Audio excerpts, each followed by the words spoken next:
Sa kalurang bahagi ng Panay Island matatagpuan ang tahimik na probinsya ng Antique, isang lugar na puno ng bundok, makakapal na gubat at mga baryong tila nakalimutan na ng panahon.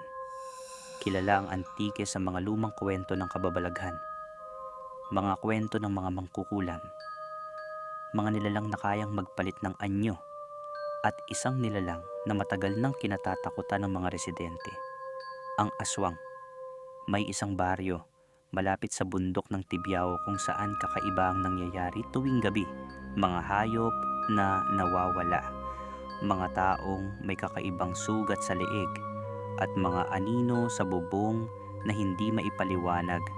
Ito ang kwento ng isang guro na nakakita sa tunay na mukha ng aswang. Si Lina ay isang guro na bagong assign sa isang maliit na baryo sa Antique. Tahimik ang baryo, napapalibutan ng bundok at gubat. Magiliw ang mga tao, pero napansin niya agad na may kakaiba. Kapag sumapit ang gabi, maaga nagsasara ang mga bahay. Walang batang naglalaro, walang tao sa kalsada. Parang may hinihintay ang buong baryo. Isang gabi habang kumakain si Lina sa karinderya, may lumapit na matandang babae. Nagtanong ang matanda, "Bagong guro ka ba?" "Opo," tahimik siyang pinagmasdan ng matanda. Pagkatapos ay nagsabi ito ng isang bagay na nagbigay ng kaba kay Lina. "Huwag kang lalabas kapag 12:00 ng gabi." "Bakit po?" Sumagot ang matanda sa mahina ngunit seryosong boses. "Dahil iyon ang oras ng mga lumilipad." Hindi naniwala si Lina. Akala niya pamahiin lang. Pero isang gabi, bandang 12:00 at 15 minuto ng madaling araw, nakarinig siya ng kakaibang tunog sa bubong. Parang may gumagapang, mabigat, mabagal. Napatigil siya. Unti-unti siyang lumapit sa bintana. At doon niya nakita isang anino sa bubong. Mahaba, payat, at parang may pakpak. Biglang tumalon ang nilalang mula sa bubong. Lumipad ito sa madilim na langit. At sa liwanag ng buwan, sandaling nakita ni Lina ang mukha nito. Isang babae, pero may matatalim na pangil at mahahabang kuko. Kinabukasan, may balita sa baryo. May 3 manok ang nawawala sa isang bahay. May isang kambing na patay at may kakaibang sugat sa leeg. 2 maliit na butas. Parang tinusok. Tahimik lang ang mga tao. Parang sanay na sila. Dinala si Lina ng isang kapitbahay sa isang albularyo ng baryo. Ang matandang lalaki ay nakatira malapit sa gubat. Pagdating nila, tila alam na niya ang sasabihin ni Lina. Nagtanong ang albularyo, "May nakita kang lumilipad?" Hindi na nakapagsalita si Lina. Tumango lang siya. Matagal nang may aswang sa bundok na ito. Ayon sa kwento ng albularyo, may isang pamilya na nakatira noon sa bundok.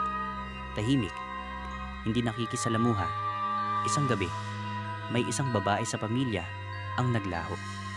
Pagkatapos noon, nagsimula ang mga kakaibang pangyayari sa baryo.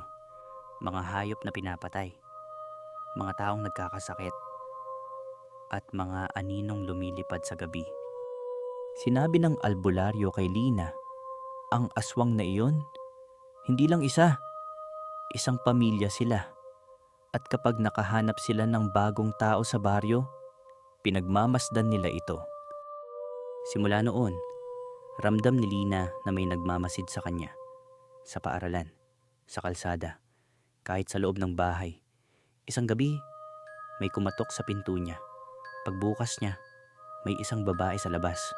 Ngumiti ito. "Bagong guro ka ba?" Nanlamig ang katawan ni Lina. Pareho ang mukha ng babae sa nilalang na nakita niyang lumilipad. Kinabukasan, nawala si Lina. Hindi na siya nakita ng mga residente.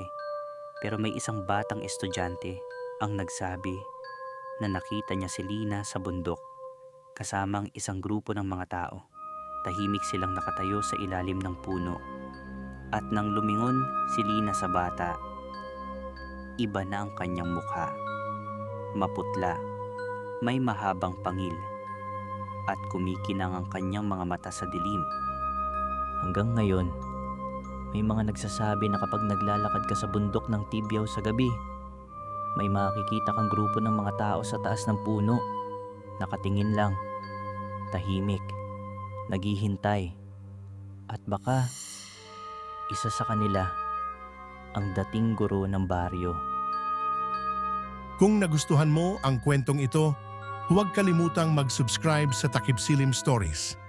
I-click ang notification bell at mag-like and share. Dahil sa bawat Takip Silim, may kwentong naghihintay na maririnig mo. Hanggang sa muli.